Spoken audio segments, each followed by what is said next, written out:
Hello students, आज 19 अप्रैल 2019 है और आज का मोस्ट इंपॉर्टेंट करंट अफेयर लेकर आया हूं। जो लोग पहली बार हमारे चैनल पे आ रहे हैं, डेली सबसे पहले करंट अफेयर देखने के लिए हमारे चैनल को सब्सक्राइब करके बेल आइकन प्रेस कर दीजिए ताकि जो भी वीडियो आएगा उसका नोटिफिकेशन आपको सबसे पहले मिल जाएगा। आज का PDF नीचे डिस्क्रिप्शन से और हमारे टेलीग्राम चैनल से आप डाउनलोड कर सकते हैं। लास्ट में 2 क्विज करूँगा जिसका आंसर आपको नीचे कमेंट में लिखना है और वीडियो पूरा देखिए। पसंद आता है तो लाइक और शेयर जरूर करना। अब चलिए स्टार्ट करते हैं। पहला क्वेश्चन है, नासा के कैसिनी अंतरिक्ष यान के डेटा के अनुसार शनि ग्रह के किस उपग्रह पर 100 मीटर से अधिक गहरी मीथेन की झीलें मिली हैं?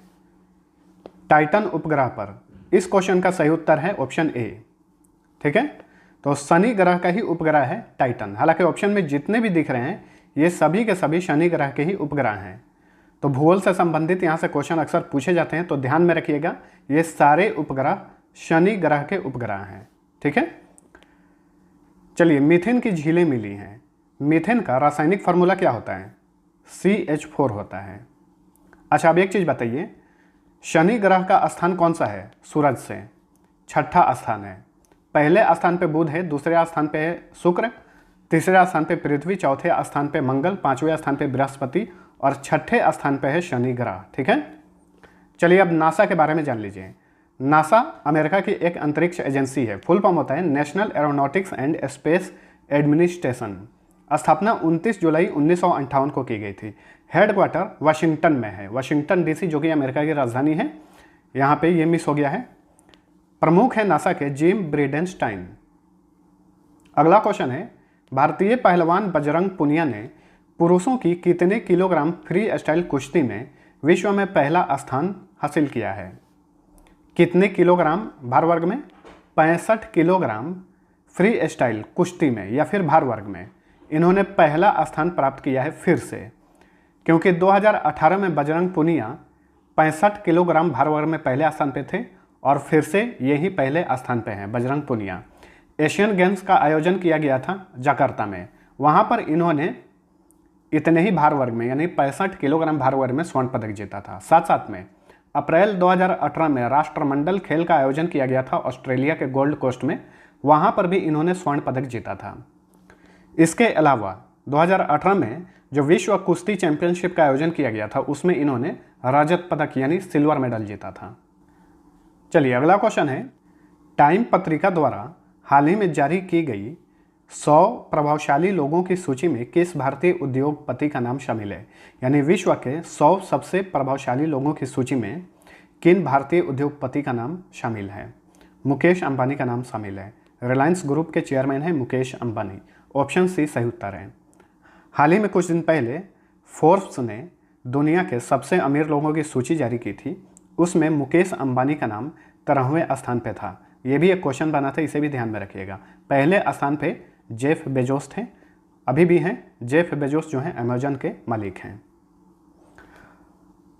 मुकेश अंबानी के अलावा विश्व के सबसे बड़े हस्तियों की बात करें कि किन्हें शामिल किया गया है 100 सबसे प्रभावशाली लोगों में, तो उसमें अमेरिका के राष्ट्रपति डोनाल्ड ट्रंप, चीन के राष्ट्रपति शी जिनपिंग, फेसबुक के संस्थापक मार्क जुकरबर्ग, पाकिस्तान के प्रधानमंत्री इमरान खान और पोप फ्रांसिस शामिल हैं। इसके अलावा एक महत्वपूर्ण चीज़ बता रहा हूँ, उसे आप नोट करिए। भारत में LGBT अधिकारों की कानून लड़ाई की अगुवाई करने वाली अरुंधति काटजू, क्या अरुंधति काटजू और मेनका गुरुस्वामी को भी 100 सबसे प्रभावशाली लोगों की सूची में शामिल किया गया है। इन दोनों का नाम अच्छे से नोट करिए। LGBT अधिकारों की कानूनी लड़ाई करती हैं। LGBT का फुल फॉर्म क्या होगा? L से लेस्बियन, G से गे, B से बाइसेक्सुअल, T से ट्रांसजेंडर। ठीक है, चलिए नेक्स्ट क्वेश्चन है, 13 से 16 अप्रैल को कैम रन खाड़ी जो कि वियतनाम में है, भारत वियतनाम के मध्य संपन्न हुए दूसरे INVPN BILATX यानी एक्सरसाइज में भारत के किस समुद्री जहाज को शामिल किया गया था? इसमें भारत का INS कोलकाता शामिल हुआ था। ऑप्शन डी सही उत्तर है। यहाँ पे इसका फुल फॉर्म बता रहा हूँ, उसे आप नोट करिए और ध्यान में रखिएगा। अक्सर क्वेश्चन में पूछे जाते हैं, जो भी एक्सरसाइज होते हैं उसका फुल फॉर्म।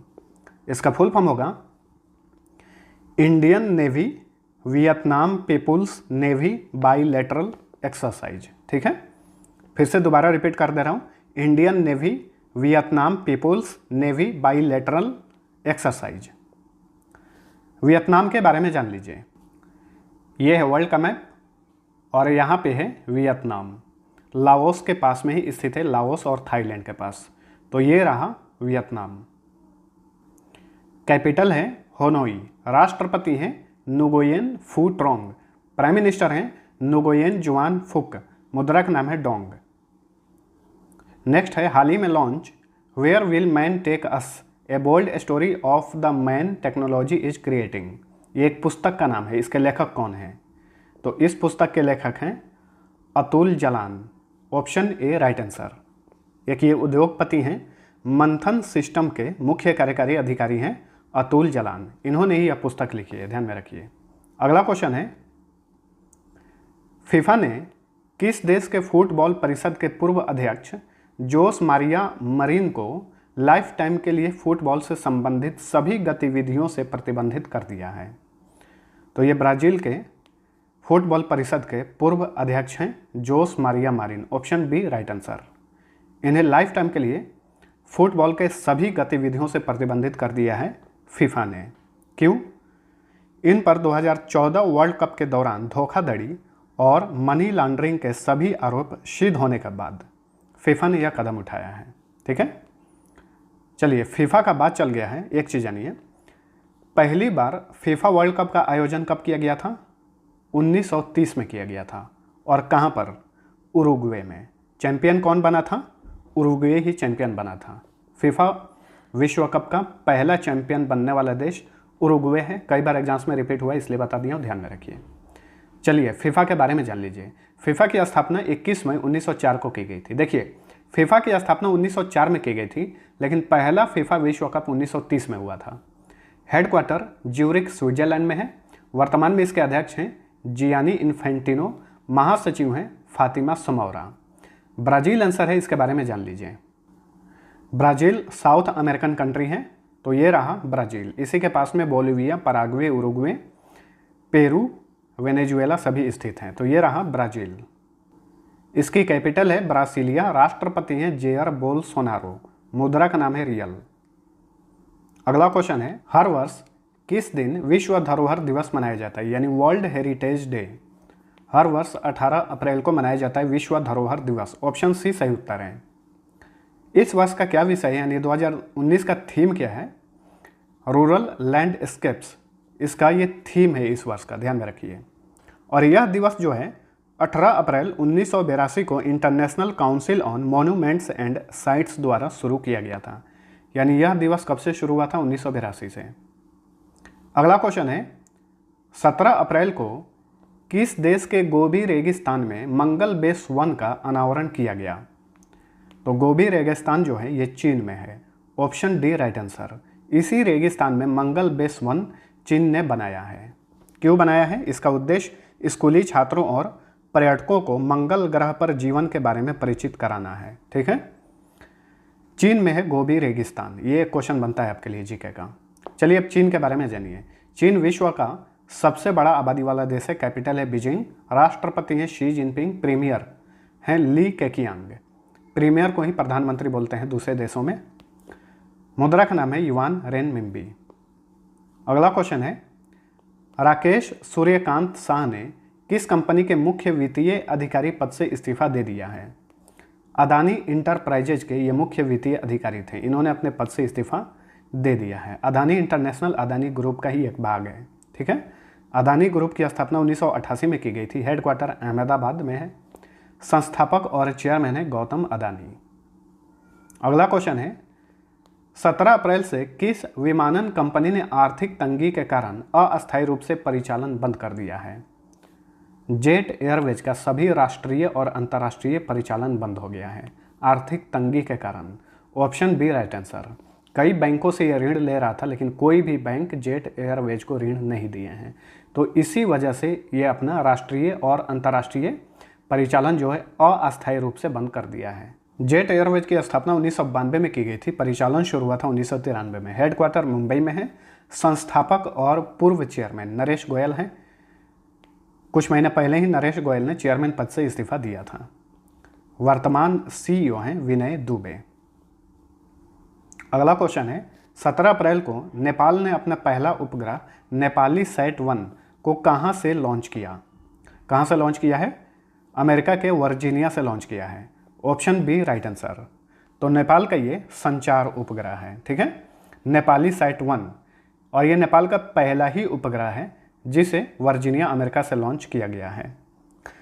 जापान के क्यूशू इंस्टीट्यूट में अध्ययनरत यानी पढ़ाई कर रहे नेपाल के 2 वैज्ञानिक आभास मास्की, ये नाम है आभास मास्की, और हरिराम श्रेष्ठ ने इस उपग्रह को तैयार किया है। किसने तैयार किया है? नाम नोट करके रखिएगा। नेपाल के बारे में जान लीजिए। तो ये है नेपाल। भारत के 5 राज्यों से इसकी सीमा टच करती है: उत्तराखंड, उत्तर प्रदेश, बिहार, पश्चिम बंगाल और सिक्किम। कैपिटल है काठमांडू। काठमांडू में दक्षेस जो संगठन है यानी सार्क, उसका मुख्यालय भी है। राष्ट्रपति हैं विद्या देवी भंडारी, प्राइम मिनिस्टर हैं खड़ग प्रसाद ओली, मुद्रा का नाम है और नेपाली रुपया। तो ये था हमारा आज का करंट अफेयर। वीडियो पसंद आया है तो लाइक और शेयर जरूर करना। अब चलिए लास्ट वीडियो का आंसर बता देता हूँ। पहला क्वेश्चन था 15 से 17 अप्रैल को चौथी रेसिलिएंट सिटीज एशिया पैसिफिक कांग्रेस 2019 का आयोजन कहाँ संपन्न हुआ? इसका आयोजन किया गया था नई दिल्ली में। सभी लोगों ने आंसर सही दिया था। दूसरा क्वेश्चन था डायनासोर राष्ट्रीय उद्यान किस राज्य में स्थित है? यह मध्य प्रदेश में है। इसका भी आंसर सभी लोगों ने सही दिया था। कुछ लोगों ने तो बहुत ही अच्छे से एक्सप्लेनेशन भी किया था, जो कि अदर स्टूडेंट्स के लिए काफ़ी हेल्पफुल होता है। तो इसी तरह से जिन लोगों को पता है, जितनी भी चीज़ें पता है, आंसर में आप उतनी चीज़ें लिखिए ताकि दूसरे स्टूडेंट्स को इससे हेल्प मिल सके।